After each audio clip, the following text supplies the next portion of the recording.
আমরা এখন সরাসরি যে বইটা থেকে কথা শুনবো বইটার নাম সবাই বলবেন কি নাম? এই কোরআনে কোনো ভুল আছে? সন্দেহ আছে? এই কোরআন পড়লে আত্মাটারে ঠান্ডা করে দেয় কে? ওয়া ইযা তুলিয়াত আলাইহিম আয়াতুহু যাদাতহুম ঈমানা। এই কোরআনের তেলাওয়াত যখন কারো সামনে করা হয় তখন মুমিনদের, ইমানদার, ইমানওয়ালা বান্দাদের অন্তরে ঈমান বেড়ে যায়, কলিজাটা ঠান্ডা হয়ে যায়, হৃদয়টা প্রশান্ত হয়ে যায়, ঠিক কিনা? এই কোরআনের এমন সম্মোহনী শক্তি, এমন অ্যাট্রাকটিভ পাওয়ার এই কোরআনের ভেতরে আছে।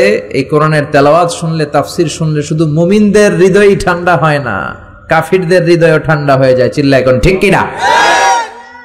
পৃথিবী বিখ্যাত কারি আব্দুল বাসেত ইবনে আব্দুস সামাদ, ওনাকে নিয়ে মিশরের প্রেসিডেন্ট জামাল আব্দুল নাসের সোভিয়েত ইউনিয়নে একটা ট্যুর করেছিল, সাথে ছিল ওনার মন্ত্রী বহর।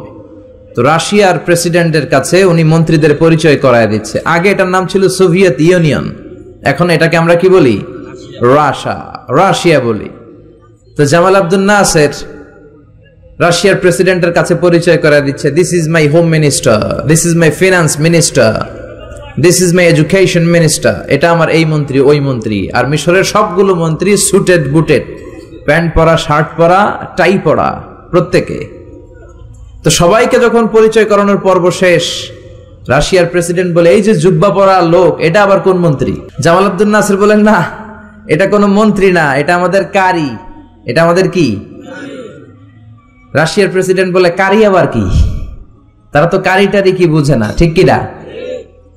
তো তৎকালীন মিশরের প্রেসিডেন্ট জামাল আব্দুল নাসের বুঝিয়ে দিল, উনি হচ্ছে আমাদের ধর্মীয় কিতাবের আবৃত্তিকারক, রিসাইটার অফ আওয়ার হোলি বুক কোরআন। আমাদের বিভিন্ন প্রোগ্রামে, বড় বড় কনফারেন্সে, বড় বড় অনুষ্ঠানে তিনি আমাদের ধর্মীয় কিতাব আবৃত্তি করে শোনান, আর এটা শুনলে আমাদের অন্তর ঠান্ডা হয়ে যায়। তো রাশিয়ার প্রেসিডেন্ট বলে, আজকে রাতেও তো আমাদের একটা প্রোগ্রাম আছে, তবে এটা বেলি ড্যান্সের প্রোগ্রাম। কিসের প্রোগ্রাম? রূপবানে নাচে কোমর দুলাইয়ার প্রোগ্রাম। ডান্স হবে, ডান্স চলবে, আর আমরা মদ খাবো। তো এক কাজ করি, আপনি যেহেতু কারি নিয়ে আসছেন, আজকে আমাদের এই নৈশভোজের ডান্স আমরা বন্ধ করে দিলাম। এই ডান্সের পরিবর্তে আমরা কোরআনের তেলাওয়াত শুনবো, আপনাদের ধর্মীয় গ্রন্থের তেলাওয়াত শুনবো আর মদ খাবো। তেলাওয়াত শুনবো আর কি খাবো? কি মিলাইছে দেখছেন? তেলাওয়াত তো শুনবে, আবার মদও খাবে। তো জামাল আব্দুল নাসের রাজি হলেন, ঠিক আছে, আমি আমার কারি সাহেবকে রাজি করাবো। তো কারি আব্দুল বাসেত ইবনে আব্দুস সামাদ উনি রাজি হলেন, উনি তেলাওয়াত করবেন। তো নৈশভোজে ওনাকে নিয়ে যাওয়া হলো। সিঙ্গাররা যেখানে বসে গিটার বাজায় আর গান গায়, উনি ওখানে বসে তেলাওয়াত করবেন। তো ওই দিনকার পুরো তেলাওয়াতটা উনি চোখ বন্ধ করে করেছিলেন। আর তেলাওয়াত শুরু করার আগে আল্লাহরে বলেছিলেন, আল্লাহ, এই লিডারগুলো সব ছিল কমিউনিস্ট লিডার। আল্লাহরে বলেছে, আল্লাহ, আমার গলায় যত সুর তুমি দিয়েছো, সব সুর উজাড় করে আমি তেলাওয়াত করব। তুমি কোরআনের এই পাওয়ারটা, এই রিদমটা, এই আকর্ষণটা এই কমিউনিস্ট লিডারদের অন্তরের ভিতরে তুমি ঢুকিয়ে দিও। তো সবার হাতে glass, whisky, red wine, alcohol, মদ। এখনই মদ খাওয়া শুরু করবে। কারি আব্দুল বাসেত ইবনে আব্দুস সামাদ তেলাওয়াত শুরু করলেন, আউযু বিল্লাহি মিনাশ শাইতানির রাজীম। উনি চোখ বন্ধ করে তেলাওয়াত শুরু করলেন। উনি তেলাওয়াত শুরু করার সাথে সাথে সবাই মদের বোতল আর গ্লাস রেখে দিয়ে ওনার তেলাওয়াত শুনতে শুরু করে দিল। ওনার গলায় এমন সম্মোহনী শক্তি ছিল, কেউ তেলাওয়াত শুনলে অবাক হয়ে যেত।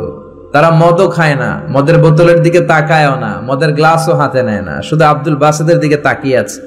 তেলাওয়াত শুনতে শুনতে মনের অজান্তে ওদের চোখ দিয়ে পানি নামতে শুরু করলো, কাঁদতে শুরু করেছে। দীর্ঘ লম্বা সময় কারি আব্দুল বাসেত ইবনে আব্দুস সামাদ ওনার গলায় যত সুর ছিল সব সুরের ঝংকার উজাড় করে উনি তেলাওয়াত করলেন। আর কমিউনিস্ট লিডাররা মনের অজান্তে প্রাণ ভরে কাঁদলো। তেলাওয়াত শেষ। এবার মিশরের প্রেসিডেন্ট জামাল আব্দুল নাসের রাশিয়ার প্রেসিডেন্ট এবং কমিউনিস্ট লিডারদেরকে জিজ্ঞেস করলো, আপনারা কাঁদলেন কেন? আপনারা কি আমাদের কারি সাহেবের তেলাওয়াতের অর্থ বুঝতে পেরেছেন? তারা বলেন, না, we didn't understand a single word he recited in front of us. আমাদের সামনে যে তেলাওয়াত হয়েছে এর একটা শব্দও বুঝি নাই। তো কাঁদলেন কেন? তারা বলে, জানি না, তেলাওয়াতটা শোনার সাথে সাথে আমাদের হৃদয়টা ঠান্ডা হয়ে গেল। এত সুন্দর আবৃত্তি আমরা জীবনে শুনি নাই। আমাদের হৃদয়ে আসলে অনেক জ্বালা, অনেক যন্ত্রণা, অনেক দুঃখ, কষ্ট, এগুলোকে ভুলে থাকার জন্য আমরা রাত্রিবেলা বেলি ড্যান্স দেখি আর কোরআনের তেলাওয়াত শুনি, বেলি ড্যান্স দেখি আর মদ খাই। তো এরকম কারি যদি আমাদের দেশে থাকতো, আমরা বেলি ড্যান্স বাদ দিয়ে প্রতিদিন রাতে কোরআনের তেলাওয়াত শুনতাম। সুবহানাল্লাহ কইতে পারলেন না? ওই কোরআন আজও আমাদের সামনে আছে না নাই? এই কোরআনে কোনো ভুল নাই, কোনো সন্দেহ নাই। এই কোরআন শুধু মুমিনদের হৃদয়কে বিগলিত করে না, কাফিরদের হৃদয়কেও বিগলিত করে দেয়। চিল্লায় বলেন ঠিক কি না? গোটা বিশ্বের সবাই মিলেও যদি এরকম আর একটা কার্বন কপি মানুষকে উপহার দিতে যায়, বিশ্ববাসী ব্যর্থ হবে। কোরআনের মতো দ্বিতীয় কোনো বই তৈরি করা সম্ভব না। চিল্লায় এখন ঠিক কি না? জাকির নায়েকের উস্তাজ আহমদ দিদাত, ওনার গুরু একটা বই লিখেছেন, the ultimate miracle of the holy Quran. ওই বইয়ের ভেতরে উনি উল্লেখ করেছেন যে আমেরিকাতে সবচেয়ে পাওয়ারফুল যে কম্পিউটার ওদের মিলিটারি বেসে ইউজ হয়, ওইটার নাম হচ্ছে ক্রে 1 সুপার কম্পিউটার। আমেরিকার সেনাবাহিনীতে যারা চান্স পায় তাদের ম্যাথমেটিক্যাল ক্যালকুলেশন করার জন্য তারা এই ক্রে 1 সুপার কম্পিউটার ইউজ করে, পৃথিবীর সবচেয়ে পাওয়ারফুল কম্পিউটার। তো এই ক্রে 1 সুপার কম্পিউটারের মাইক্রোচিপসের ভেতরে কোরআনের তথ্য উপাত্তগুলো দিয়ে, যে ১৫০০ বছর আগে যখন গোটা বিশ্বে কোনো ইনফরমেশন টেকনোলজি ছিল না, এমন সময়ে কোরআন এত এত সায়েন্টিফিক ইন্ডিকেশনস নিয়ে প্রেডিক্ট করেছে। এই বিষয়গুলোকে কম্পিউটারের মাইক্রোচিপসে ঢুকিয়ে আমেরিকার সায়েন্টিস্টরা কমান্ড করেছে ক্রে 1 সুপার কম্পিউটারের মাইক্রোচিপসে যে is it possible to create a book like Quran. এত তথ্য সমৃদ্ধ যেই বইটা ১৫০০ বছর আগে মহাবিশ্ব হাতে পেয়েছে, এরকম আরেকটা বই বর্তমান সময়ে তৈরি করা কি সম্ভব? কিন্তু ক্রে 1 সুপার কম্পিউটার অ্যানালাইসিস করে উত্তর দিয়েছে ইয়েস, ইটস পসিবল, এটা সম্ভব, but you need to spend more than 63 octillion years. সম্ভব, তবে পৃথিবীর সব মানুষগুলোর 63 অক্ট্রিলিয়ন বছর চেষ্টা করতে হবে, এফোর্ট দিতে হবে, তাহলে মেবি পারহ্যাপস সম্ভবত কোরআনের মতো আরেকটা বই বানালেও বানানো যেতে পারে। শুনে বিজ্ঞানীরা মহা খুশি। আরে এতদিন শুনছি কোরআন একটা অজেয় কিতাব, এটাকে জয় করা যায় না, এর মতো আরেকটা বানানো যায় না।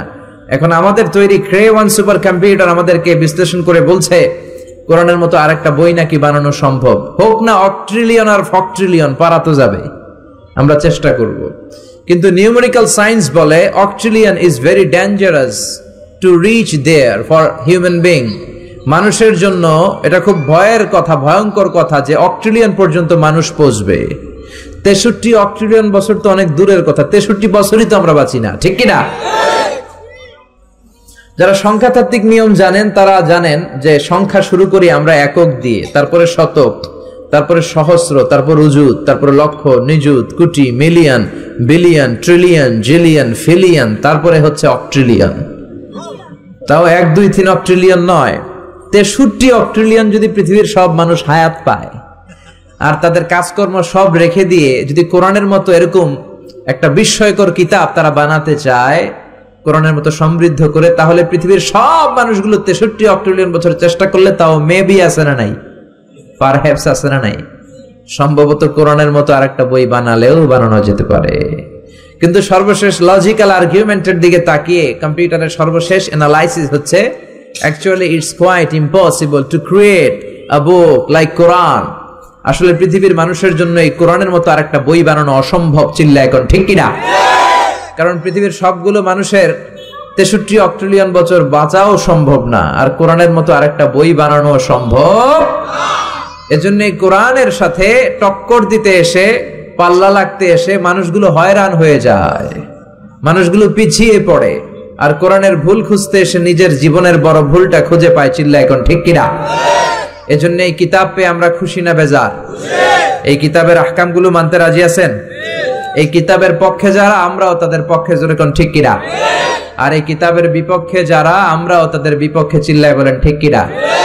আপনি কোরআনের পক্ষে থাকতে হলে কিছু কষ্ট সহ্য করতে হবে, কিছু ঝুঁকি সহ্য করতে হবে, কিন্তু এই ঝুঁকিটা আমাদেরকে জান্নাতের পথে নিয়ে যাবে। চিল্লায় বলেন ঠিক কিনা?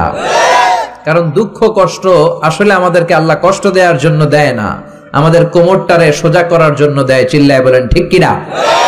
এজন্য রাব্বুল আলামিন বলেন নাসরুম মিনাল্লাহি ওয়া ফাতহুন করিব ওয়া বাশশিরিল মুমিনিন। আল্লাহর পক্ষ থেকে সাহায্য আসবে, আল্লাহর পক্ষ থেকে বিজয় আসবে। ও মুমিনরা, তোমরা সুসংবাদ নাও, সাহায্য করার মালিক একজন, তিনি কে? আমরা বিশ্বাস করি ওয়ামান নাসরু ইল্লা মিন ইনদিল্লাহিল আজিজিল হাকিম, সাহায্য বা বিজয় দিতে পারে একজন, তিনি কে? কিন্তু সেজন্য পাক্কা ঈমান থাকার দরকার আছে না নাই?